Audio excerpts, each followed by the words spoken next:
Hello and welcome to this quick demonstration of how to subscribe to IncentiFind Pro and also how to run a search.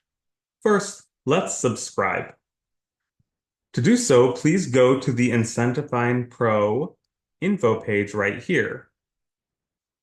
You'll find that there will be a description of the features of IncentiFind Pro as well as the products that you can select.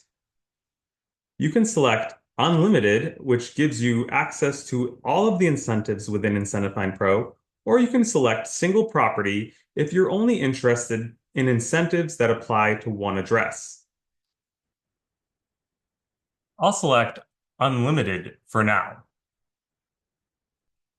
You can also select a payment type, either a $500 per month subscription, or if you want a discount, $5,000 per year. After selecting, you can proceed to the checkout, where you'll see this Stripe page for you to enter your credit card information. Once you've purchased their subscription, you'll be able to go to the IncentiFind Pro dashboard.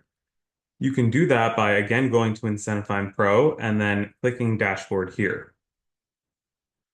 On this page, you'll be able to filter incentives based on a number of different filters and then see the relevant incentives on this panel here. Let's run a quick search. Let's say we want to figure out some incentives that are applicable to Massachusetts. And let's say we're interested in utility and county level incentives. And let's say that we're interested right now in renewables.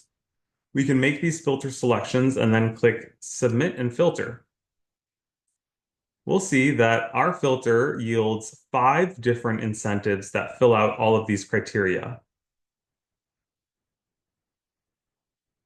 By clicking into them, you'll see more information about the incentives. You can also add these incentives to a favorite list. And if you like, you can create a generated report based on just the filter selection, or you can save this filter and give it a name and come back to it later. These are among the many features available in IncentiFind Pro. Thank you for watching this tutorial, and we'll see you next time with many more videos from IncentiFind.